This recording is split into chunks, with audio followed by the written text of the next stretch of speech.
3, 2. Good morning, everyone. Thanks for joining us today. We have some important case discussion to deal with. And but more importantly, I'd like to talk about some current legal issues that are important in our legal system. Today, I have our superstar panel with Attorney Milton from LA, who represented Rodney King, and Attorney Vanita Banks out of Chicago, who is a crime research analyst, cybersecurity expert.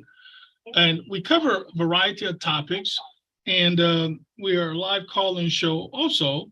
And our call-in number is legal issues. It's 833-653-3529, 833-653-3529. You can also reach us on YouTube and Legal Issues Every Day on YouTube by Nathaniel Lee and Facebook.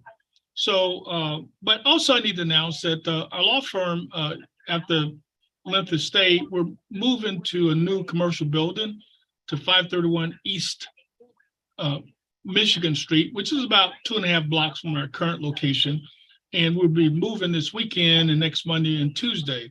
So join us at our new location as our move necessitated by the fact that our current commercial building is going to be converted to a massive luxury apartment complex.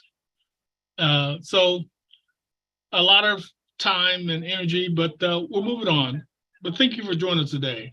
Now, having said that, this week we had a rare occasion to be mesmerized for the last couple of weeks with the televised jury trial of Murdaugh in South Carolina.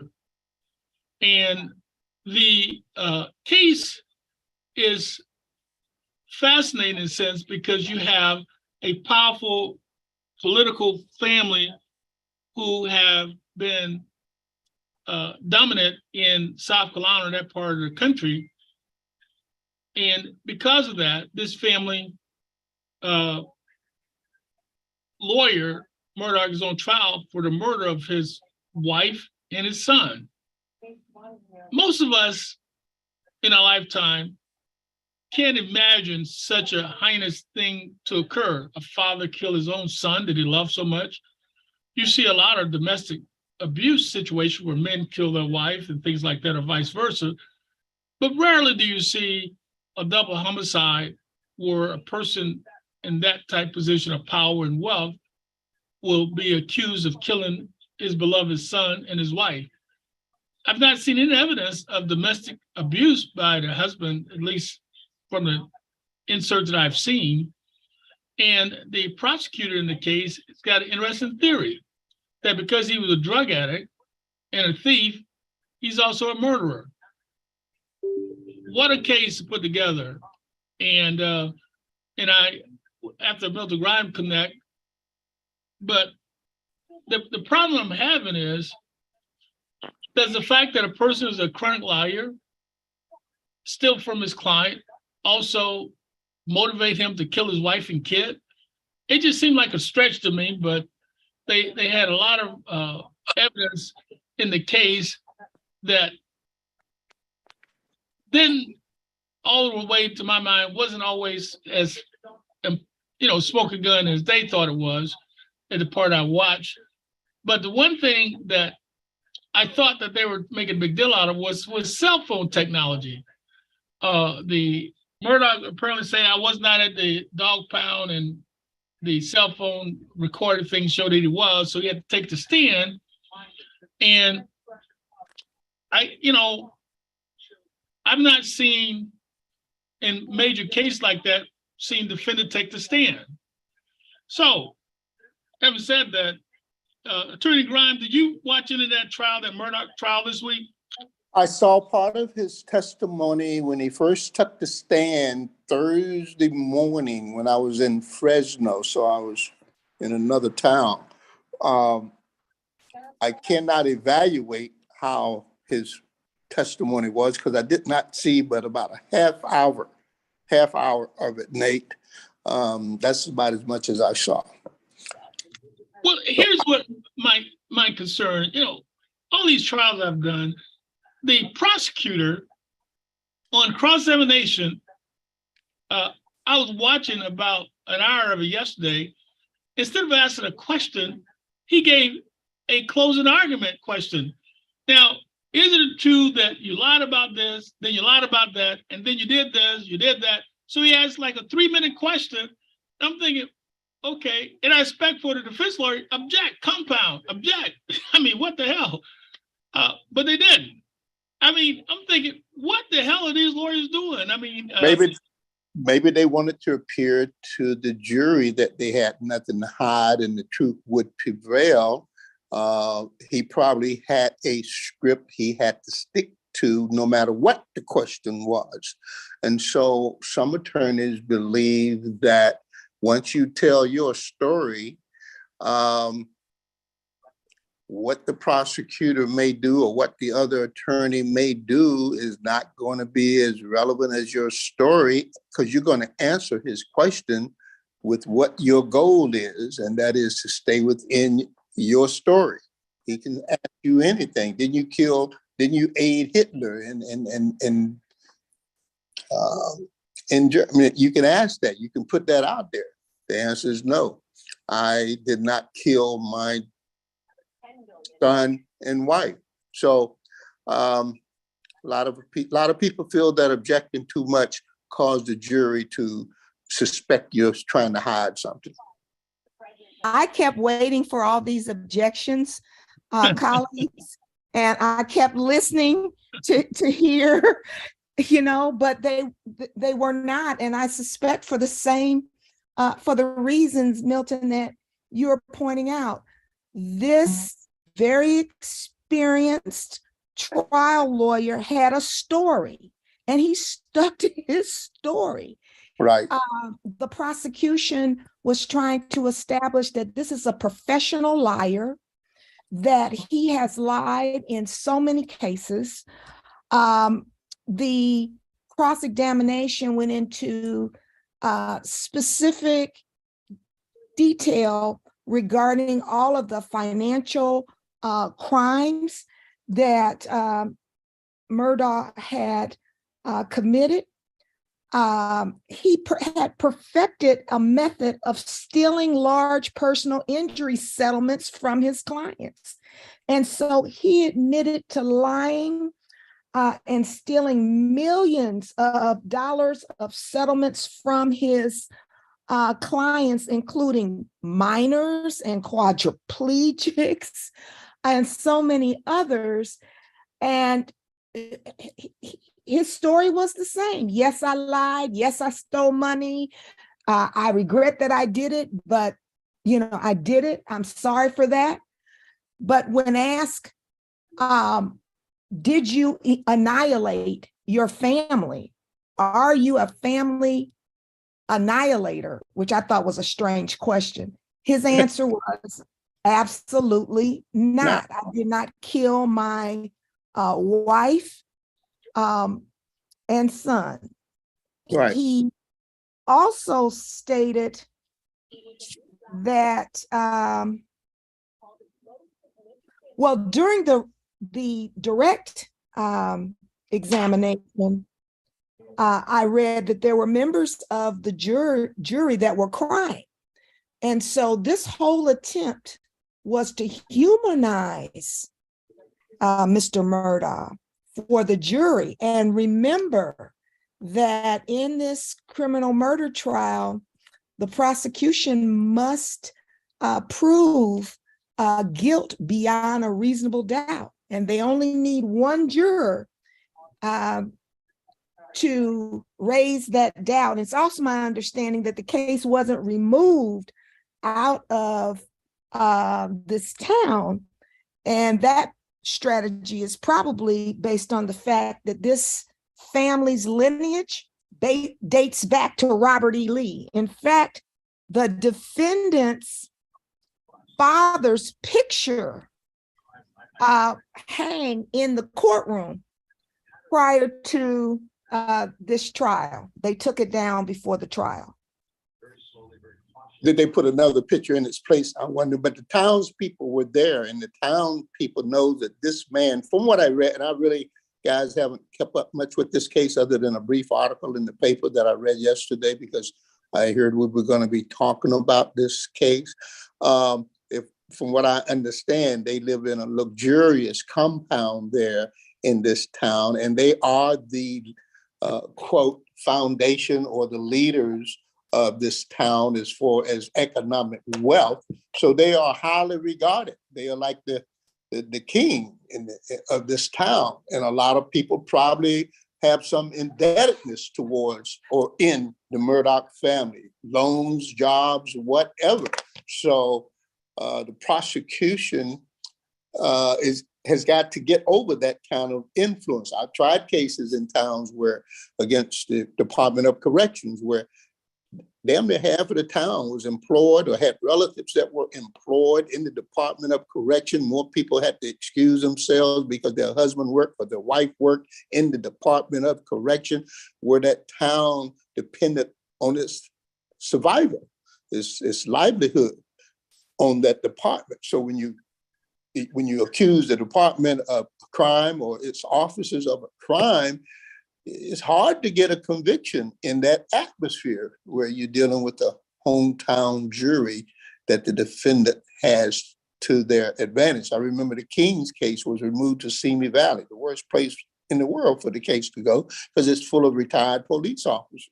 And that's part of the reason that verdict came back not guilty on those officers in Simi Valley, because the prosecution didn't object to its change of venue to Simi Valley. So the venue, the town, the city where the case is tried is all relevant because like Ms. Banks said, all the defense need is one friend, one juror to say, I'm not, I don't believe beyond a reasonable doubt that he's guilty.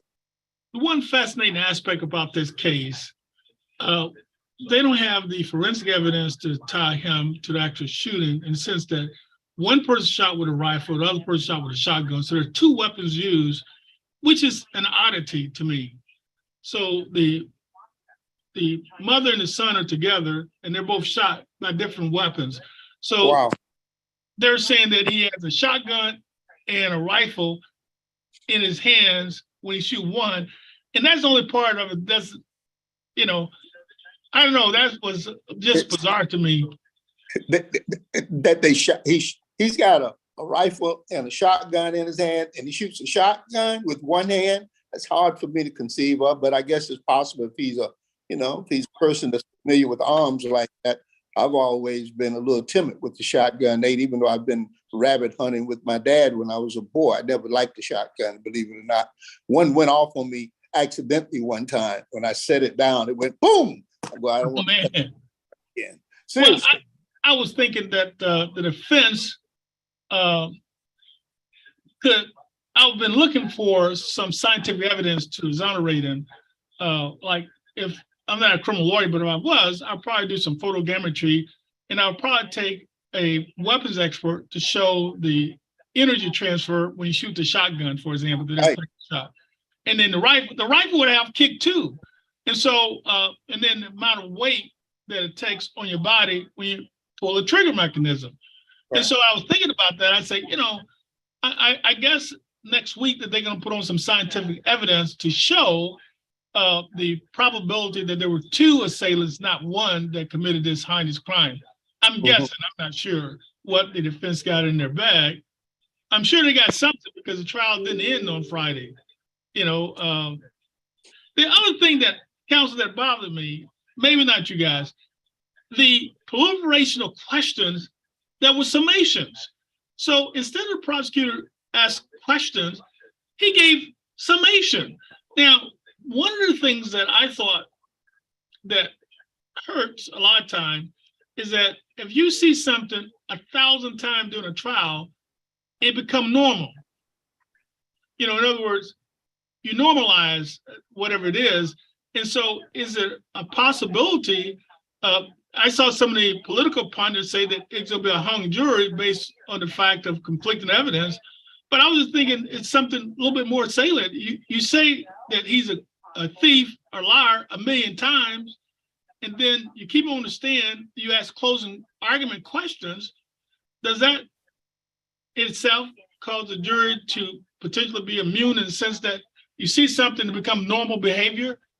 You're rousing my curiosity, Nate, but I do know in the storytelling cross is what they call it. You tell your story, the answer, I won't say doesn't make a difference, because it does. I don't buy into that theory.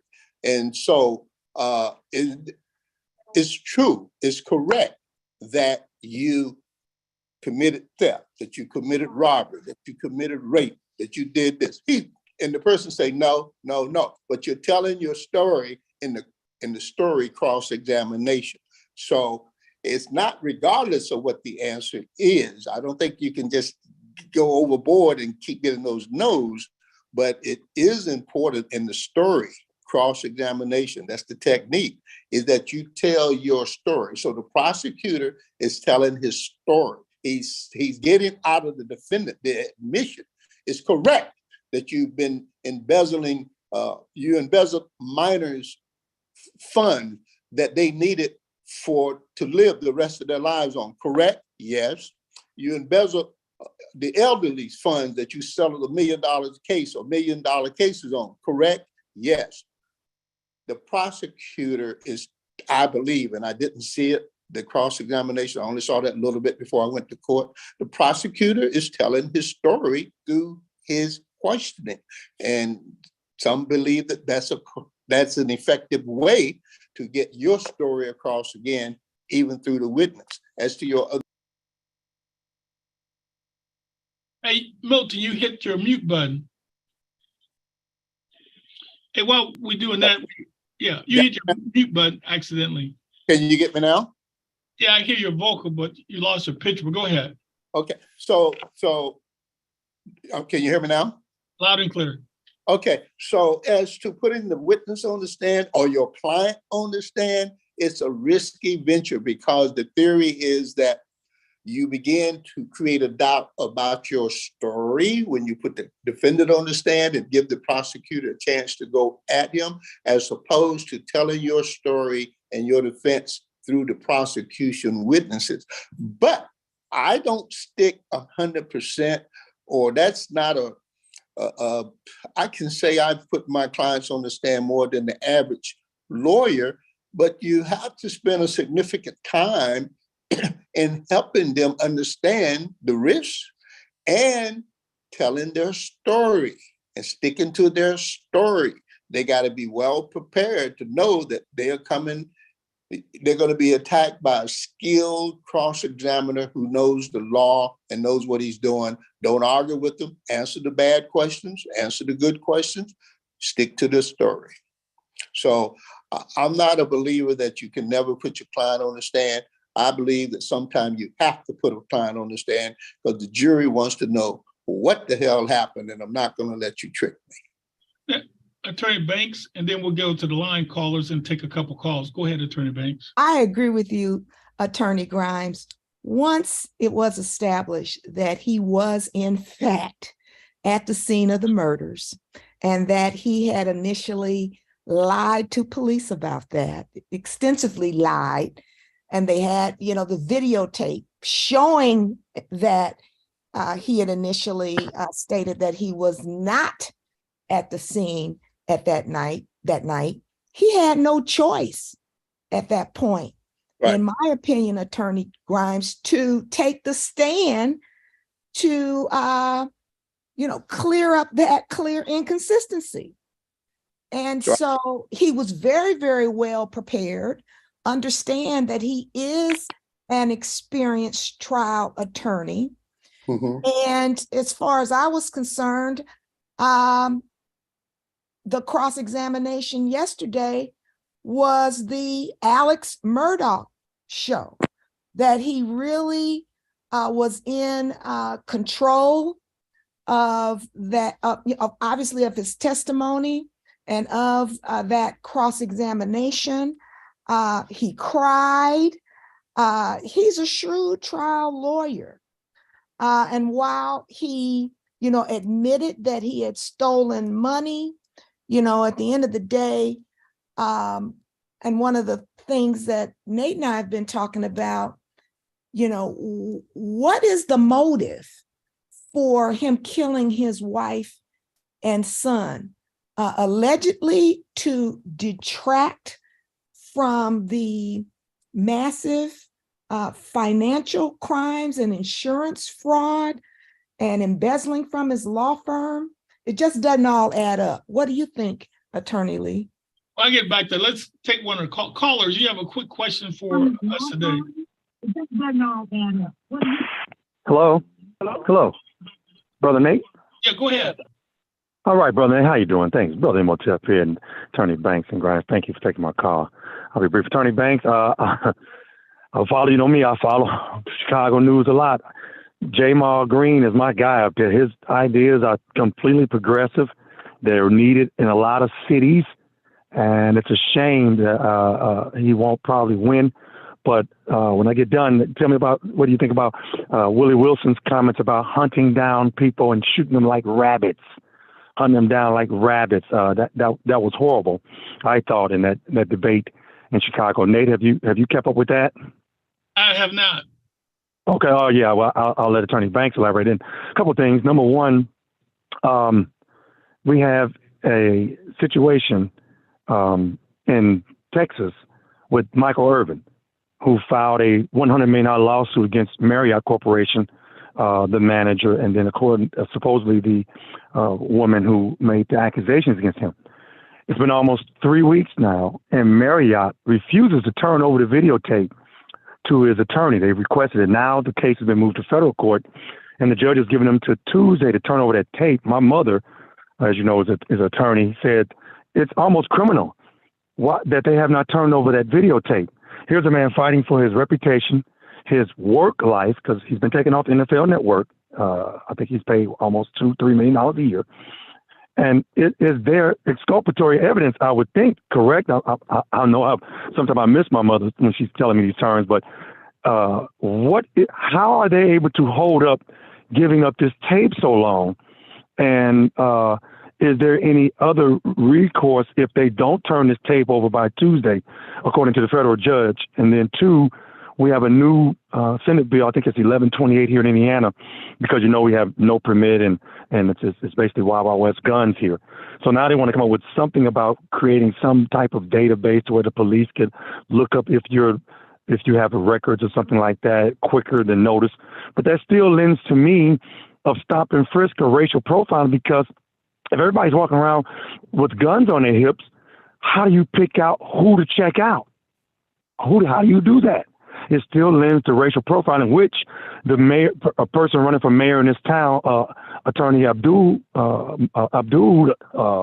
says he's for stop and frisk. He's for it. He's for stop and frisk. So I'd like to hear your comments on that too, and thanks for taking my call.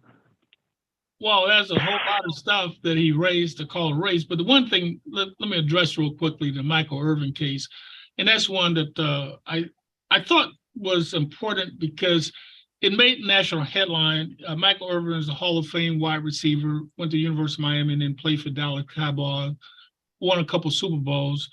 And so essentially, I've watched the video of that. He apparently went out with some friends.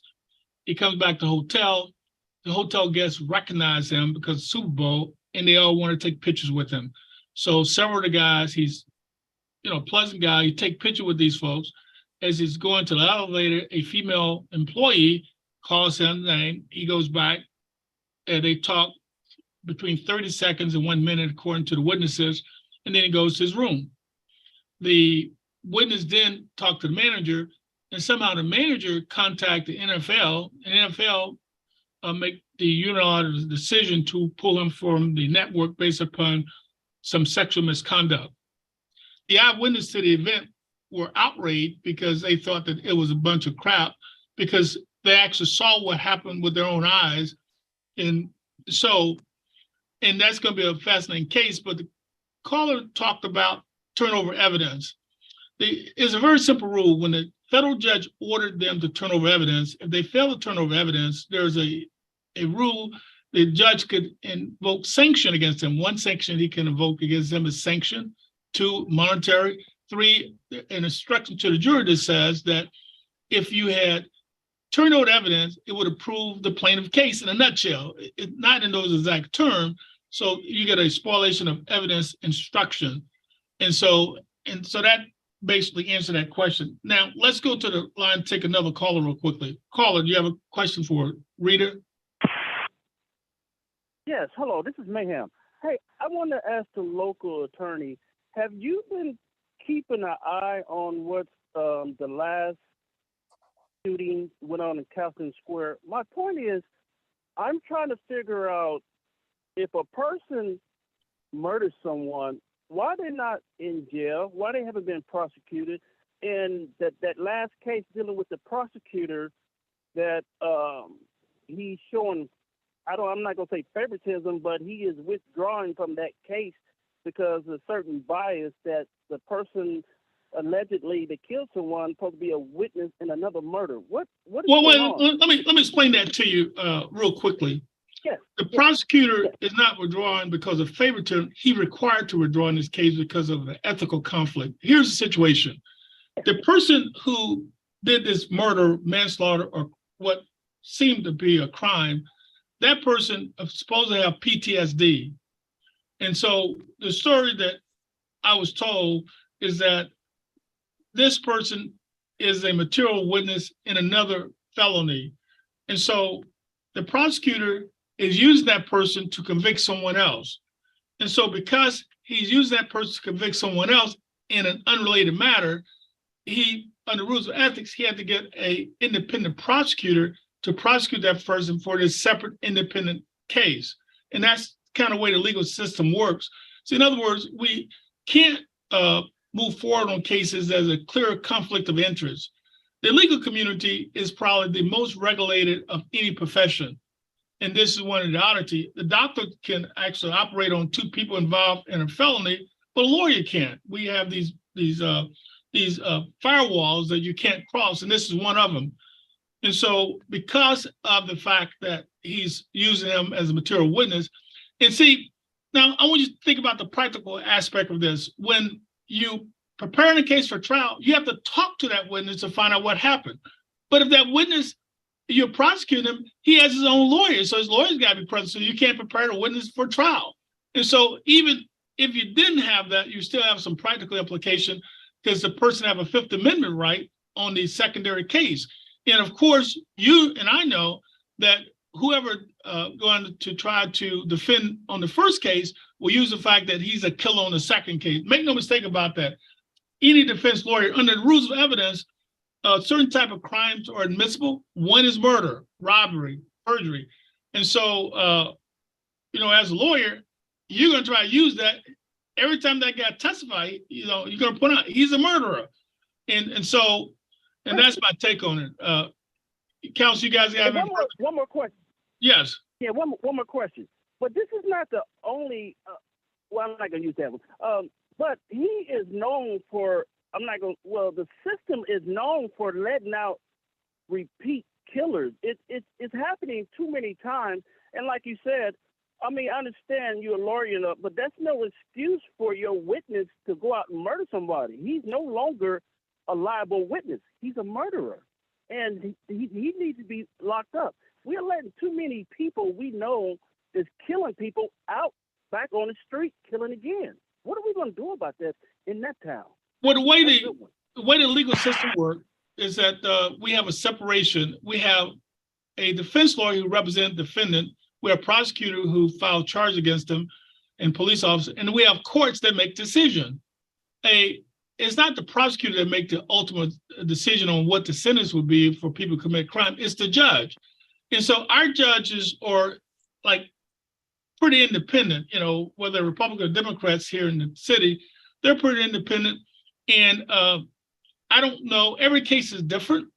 You have prosecutors that are trying to get time, and you have defense lawyers fighting on their clients' behalf, trying to get reduced sentences, and the judge make a decision. And every case is different. I've seen some cases where I thought the sentences were too harsh.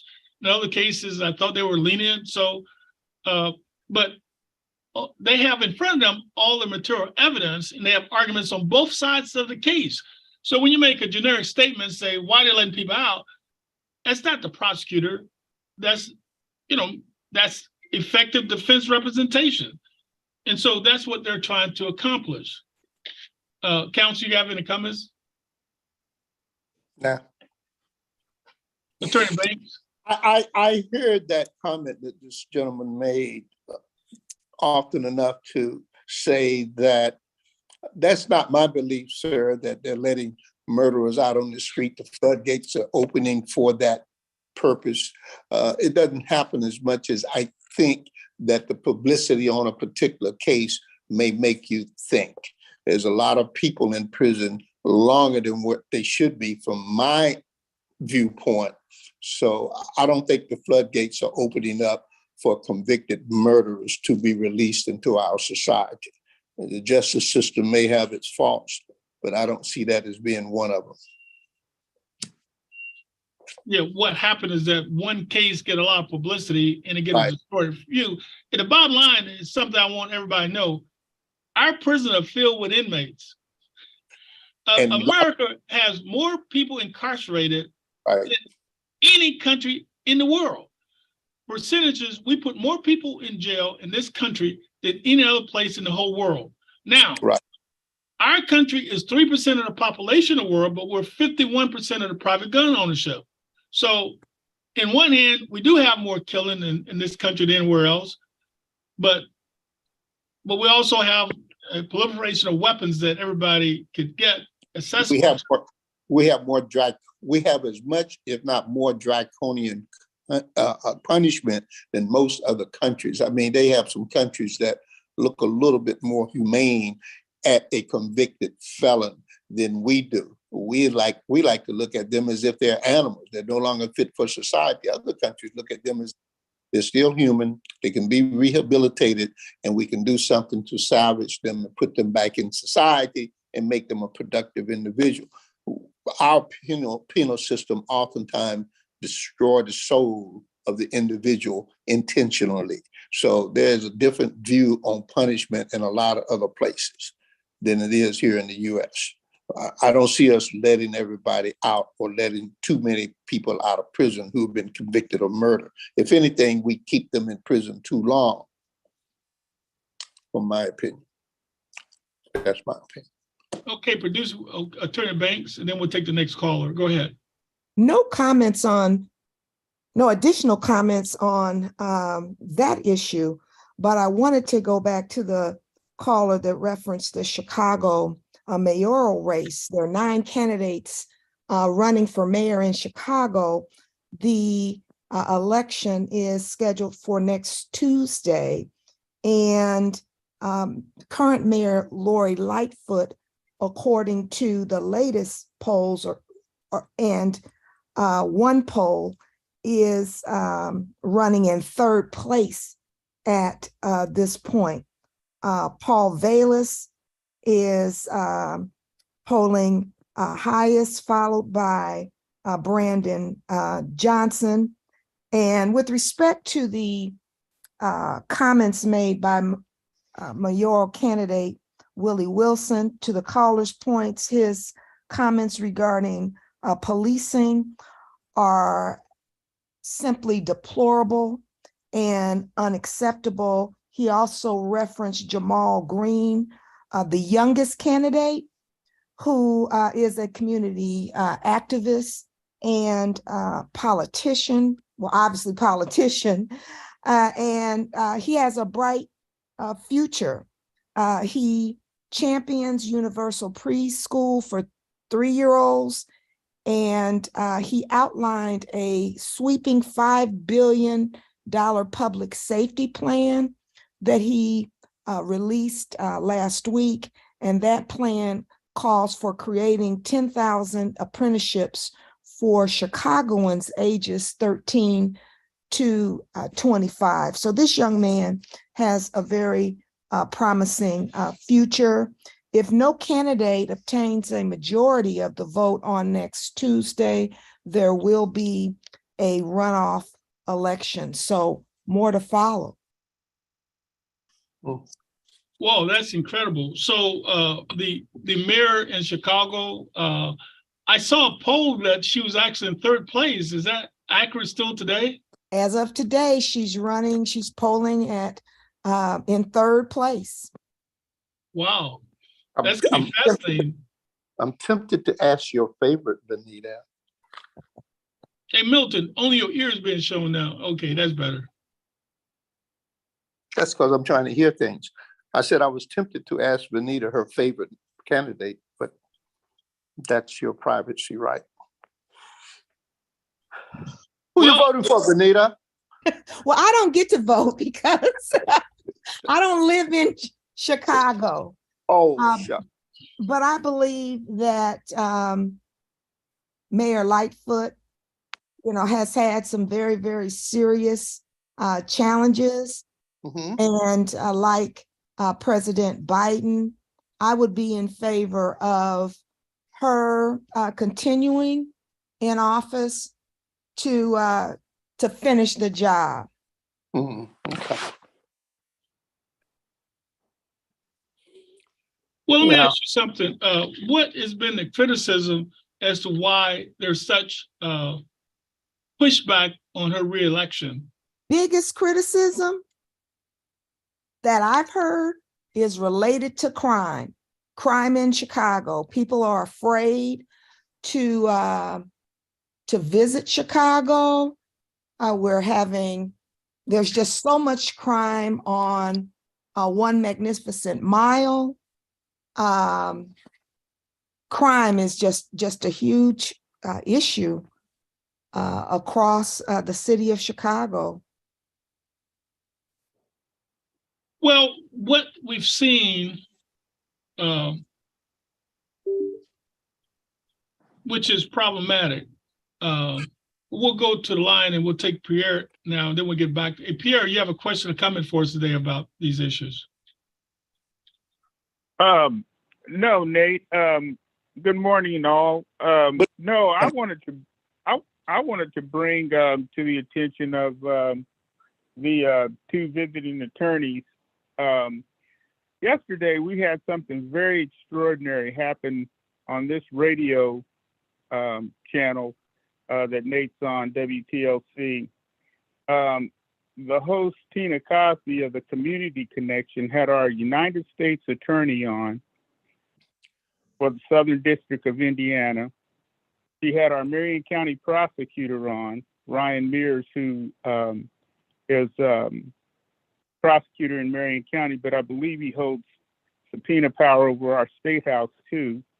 And they had the Indianapolis Police Chief on. Now, I don't call in and talk about this on Nate's show, but Vanita, you may know, or I'd like to tell you and Milton that I've got a case up there in the Seventh Circuit that I appealed after losing here. It's an elections fraud case, and the judge dismissed it, and he sent it up, and I appealed it, and it's at the Seventh Circuit. And I have written the FBI, I have written the U.S. Attorney, and here in town, and Zach Myers is his name. And during the conversation, real quickly, I raised that issue, and I've written him several times. He told our audience, this is our U.S. Attorney for the 7th District, there's an elections fraud case concerning Marion County at the 7th Circuit, and he told the audience that he didn't know nothing about that case. And I just wanted to raise that on your show, Nate, and I just wanted to tell these two attorneys sitting in different cities that I have an elections fraud case appealed to the 7th Circuit, and our U.S. Attorney says he doesn't know anything about it. Well, that's not unusual because they have like about 10,000 cases, but why do you feel that there's election fraud in Marion County? I was just curious. What is your allegation? Well, Nate, I'm glad you asked the question. Very briefly, does it involve somebody voting twice or what? What is the actual fraud, real quickly? No, what I'm saying is year after year after year, they falsified the vote totals. But here's the thing. Here's what they did. Here's what I'm alleging that our former clerk did. I wasn't going to get into all this, but I'm glad you asked. Once I filed my elections fraud case back in 2020, months before President Trump filed any of his stuff, once I filed that elections fraud case claiming that they had missing vote totals and everything from the Marion County Election Board's website, the Marion County Election Board and the city, they went back and they restored those missing vote totals that had been missing for 10 years. That was the basis of my complaint. So once I filed the complaint in federal court, what I'm alleging is they went back and tried to clean up the record. They restored the vote totals so people could see that I was complaining about. In my mind, that's obstruction of justice. And I'm not a lawyer, but I know you can't go cleaning up the record when you're staring at a federal lawsuit and possibly an investigation. You can't do that. But here's and you can't tell me that you can. Well, here's the problem, Pierre. You know, I've watched the elections here locally, and there's one step that you're missing. And I don't believe that there is any widespread fraud in Marion County election system. I think that we have one of the best systems in the country. I don't either. But here's the issue, though. Here's what happened. When they put information on their website, they have to update it. But what they do is that they send a certified vote total to the state board. And I noticed a few times that the numbers sent to the state board were much higher than the website. But that had to do with the fact that the people that are working for the clerk's office didn't update the website right away. You know, but if you look at what is sent to the state, the accurate vote total, and then the reason that occurs is that we have multiple type votings down in Marion County. Number one, you can vote anywhere in the county now because the system, you don't have to go to a particular precinct. Number two, we have mail-in voting, which is done, you know, at a different time. Number three, we have in-person early voting. And so when you do all these different factors, you're not going to have the same number until maybe a week or so after they go through and audit all that stuff. And then they turn in the audit amount to the Secretary of State as a final vote total. So on election night, we never get the vote total correct. Very respectfully, Nate, the 2006 election vote totals, when I first started my election fraud complaint, those result totals had been missing from the site Can't for hear 10 you, years. Pierre. You can't hear me? Have I been muted? No. Hello? Go ahead. Hey, Pierre, go ahead and finish real quickly. So the I'm point is, going to finish real quickly. I want to finish this. I said in my initial filing that those election result totals had been disabled on that website so that the public did not see them. Okay. Once I filed my complaint in federal court, the Marion County Election Board, the Office of Corporation Counsel, all of those people defending that lawsuit and the state looking on, they went back in July or whatever, a few months after I filed that initial complaint, and they reinstated those vote totals, but they did it in such a manner, they did it in spreadsheet form, so the public can still go to that website and they still can't make heads or tails out of the totals. The point is, after I filed my election fraud complaint, complaining about it, they went back and they changed the site, the thing that I was complaining about in the federal lawsuit. And then once the judge, after he sat on it for a year and a half, finally dismissed it 30 days before the 2022 this election we just had, our U.S. attorney, who I have written and filed complaints with and filed complaints with the FBI concerning what I can consider obstruction of justice. He says he told the public he didn't know anything about it. Now, in Indianapolis, the United States Attorney is within walking distance of everything. The courthouse is right downtown in Indianapolis. I'm within 5 miles of there, and they get complaints from me all the time. So they know who I am, and they know that I filed those complaints.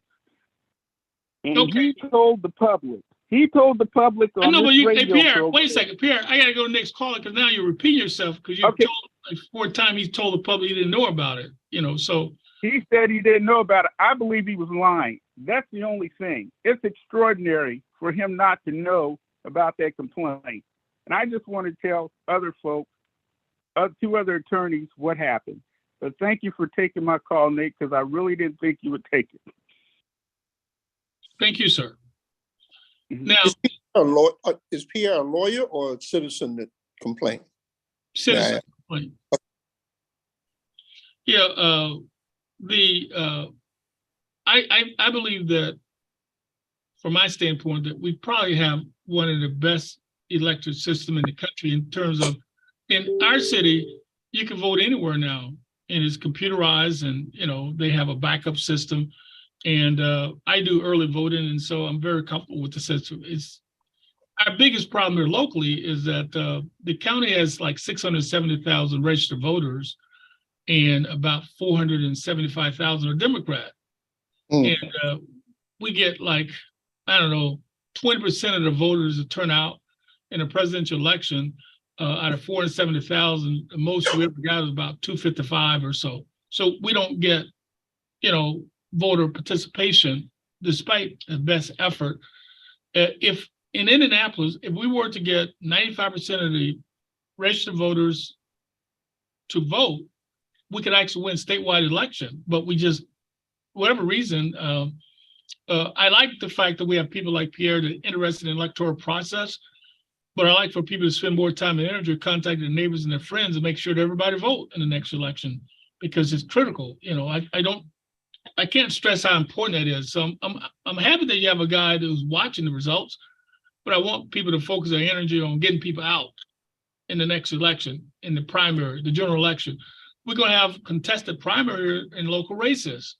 And so at best, we're looking at 10, 11% voter turnout in our primary this year, in our mayor's office. And so when you look at these numbers, you say, okay, we have to get off our posterior and get out there and vote. People made a lot of sacrifices for us to have the right to vote, from Selma all across the country. And we take these rights too lightly in my mind. So I'm not upset about a guy like Pierre trying to make sure the system is right. I applaud his effort. But on the other hand, I really wish that we put our effort forward in the vote process. Now, having said that, for some comments back on this case we had talked about earlier, the one thing that he mentioned was the Michael Irvin case. And I was thinking about that. And what I didn't understand about that case, Vanita and Milton, is this. Why would the hotel management they thought he did something wrong. Why would they contact the local police department to conduct an investigation versus contacting NFL? That to me was a little bit bizarre. And I thought about it, if he did something that was criminal or misconduct, why did you contact law enforcement? What did he do that was wrong in front of witnesses? Well, that's it. The witness said he did nothing wrong. They said that. Now, they showed this. I saw the video of this, right? And the people that these was all white males, that they see this celebrity and they all want to take pictures with him. So they stop him when he's going back to the hotel room, and he took pictures with 3 of these different guys, 3 different groups of fans. Now, one guy was one of his arch enemies. He didn't like the Dallas Cowboys, but Michael Irvin, so he took a picture with Michael Irvin. So that witness says, as he was going, after he took a picture with me, he was going to his room and this lady stopped him. And he being gracious to everybody, he was just trying to be kind. And so he comes back to talk to her. He said from 30 to 45 seconds, maybe up to a minute, he shook her hand, turned around and went to his room. That's what the eyewitness said occurred. And then that person then talked to the manager, and the manager contacted NFL, which doesn't make any sense to me. So if what he did was so egregious out in the general public where everybody's watching, then why didn't he call the police? They say she stuck her hand out, and they shook hands, and he walked away. And so they want the name of this person, this woman who made this report. They say it's clearly a false report. But the hotel management would have access to their video footage to show exactly what occurred. And because that's critical, they're saying Michael Irvin sued for $100 million. And the problem is that based on what the eyewitnesses said, it was 3 eyewitnesses that saw this event. And they seem to be pretty credible based on what they were saying. They put him out of the hotel for this too, right? Yeah, they kicked him out of the hotel and kicked him off the Super Bowl telecast, which, was a big deal. We had one of the most exciting Super Bowl in the history of all Super Bowl. We had the best 2 quarterbacks in the league going head to head. We had a game that produced 73 points, a close game decided towards the end. And in all this drama, he can't participate in a historic event. And I think that that's bad for his career. Then he get an allegation of sexual misconduct. And so it's a sad day. And you see these type allegations that occurs, and we have to have a balance in society. If you make an allegation like that, I thought that there should have been a protocol they should have followed. So it shouldn't be a complicated case, I don't think, because the first thing you do is call the NFL. If you thought a person committed a criminal offense, wouldn't you? Police. Yeah, call the police, have them take statements. But you skip that part of the process? Why?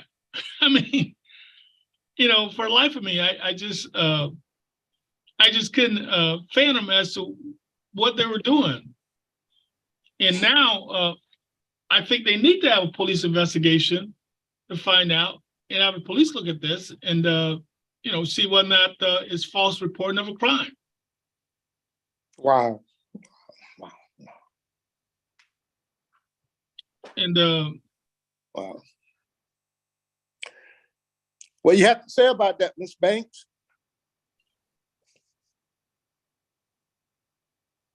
Well, from my perspective, this is yet another example of how an African-American male can be treated unjustly and unequally, in our Society. Yeah. Michael Irvin has stated, and I quote, "Honestly, I'm a bit baffled with it all.